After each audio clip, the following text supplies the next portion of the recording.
मी रखडलेले निकाल लावण्यासाठी राज्यपालांनी दिलेली 31 जुलैची मुदत पाळणं अशक्य असल्याचं मुंबई विद्यापीठानं अखेर मान्य केलंय। विधान परिषदेचे सभापती रामराजे नाईक निंबाळकर यांच्याकडे झालेल्या बैठकीत विद्यापीठानं ही कबुली दिली आहे। रखडलेल्या निकालाबाबत सभापतींकडे ही बैठक झाली। आर्ट्स आणि इतर अभ्यासक्रमांचा निकाल रखडणार आहे। उशीर झाला तरी चालेल पण चुकीचा निकाल नको अशा प्रकारची भूमिका तावडेंनी सभापतींबरोबरच्या बैठकीत घेतली आहे। आर्ट्स आणि इतर काही अभ्यासक्रमांचे निकाल 31 तारखेपर्यंत लागणार नसल्याचं विद्यापीठाच्या अधिकाऱ्यांकडून या बैठकीत मान्य करण्यात आलं। आपण याबाबत अधिक माहिती घेऊया आमचे प्रतिनिधी दीपक भातुसे यांच्याकडून। दीपक, 31 जुलैची मुदत पाळली जाईल असं अगदी करण्यात आलेलं आहे मुंबई विद्यापीठाकडून की ही मुदत पाळणं कठीण आहे, काय सांगाल? हेमाली, एकूणच परीक्षेचे पेपर तपासणं हा मोठा टास्क होता, कारण 477 पैकी 426 परीक्षांचे निकाल जे ते रखडले होते आणि राज्यपालांनी 4 जुलैला बैठक घेऊन या संदर्भात स्पष्ट निर्देश दिले होते मुंबई विद्यापीठाच्या कुलगुरूंना संजय देशमुखांना की 31 जुलैपूर्वी हे सगळे निकाल लावावेत। परंतु एवढ्या मोठ्या प्रमाणावर निकाल रखडल्यानंतर केवळ 26 ते 27 दिवस हातात असताना हे निकाल लावणं तसं शक्य नव्हतं, कारण काही फॅकल्टीज किंवा कोर्सेस आहेत त्यांची विद्यार्थी संख्या प्रचंड मोठी होती, जसं कॉमर्स असेल, आर्ट्स असेल, मॅनेजमेंट असेल।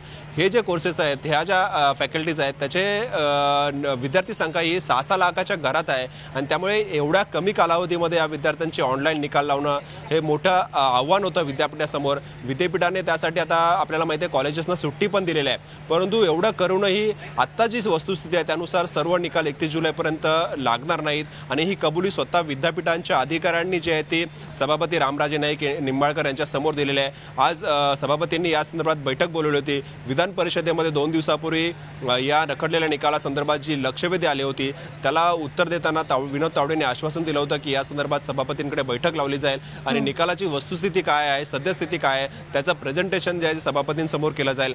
आणि आज ती बैठक पार पडली आणि सूत्रांकडून मिळालेल्या माहितीनुसार या बैठकीमध्ये विद्यापीठाच्या अधिकाऱ्यांनी कबूल केलेलं आहे की राज्यपालांनी जी डेडलाईन दिली 31 जुलै ती पाळणं शक्य होणार नाही। काही निकाल लावायला उशीर लागेल, त्याच्यात कॉमर्स असेल किंवा इतर काही शाखा आहेत त्यांचे निकाल वेळेत लागणार नाही आहेत, म्हणजे 31 जुलै या डेडलाईन पूर्वी लागणार नाही आहेत। त्यामुळे राज्यपालांची डेडलाईन पाळणं हे विद्यापीठाला शक्य होणार नाही आता स्पष्ट झालेलं आहे आणि स्वतः अधिकाऱ्यांनी हे कबूल दिलेलं आहे। हिमाली, राज्यपालांनी स्पष्ट निक्षून सांगितलं होतं कुलगुरूंना बैठकीमध्ये आणि एकदा नव्हे तर 2दा राज्यपालांनी बैठक घेतली होती। 4 जुलैची बैठक झाल्यानंतर मागच्या आठवड्यात सुद्धा राज्यपालांनी या संदर्भात बैठक घेतली होती आणि पुन्हा एकदा या डेडलाईनची आठवण जी आहे ती विद्यापीठाच्या कुलगुरूंना करून दिली होती आणि 31 जुलैपर्यंत कोणत्याही परिस्थितीमध्ये निकाल लावा असे स्पष्ट निर्देश दिले होते, परंतु विद्यापीठाला राज्यपालांचे निर्देश पाळणंही शक्य झालेलं नाहीये। आधीच निकालांना उशीर झाला, त्याच्यात राज्यपालांची डेडलाईन पाळली जात नाही, त्यामुळे आणखीन हे निकाल रखडणार आहेत आणि याच्यात विद्यार्थ्यांना मोठा फटका बसणार आहे। शिक्षण मंत्री सांगतात की कुठल्याही विद्यार्थ्याला याचा फटका बसणार नाही, पुढील जे शैक्षणिक प्रवेश असतील त्याची व्यवस्था राज्य सरकार करेल,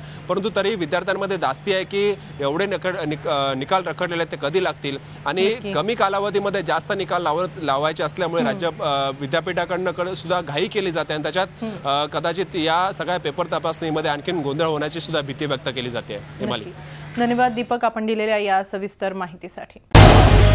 झी 24 तास रहा एक पाऊल पुढे।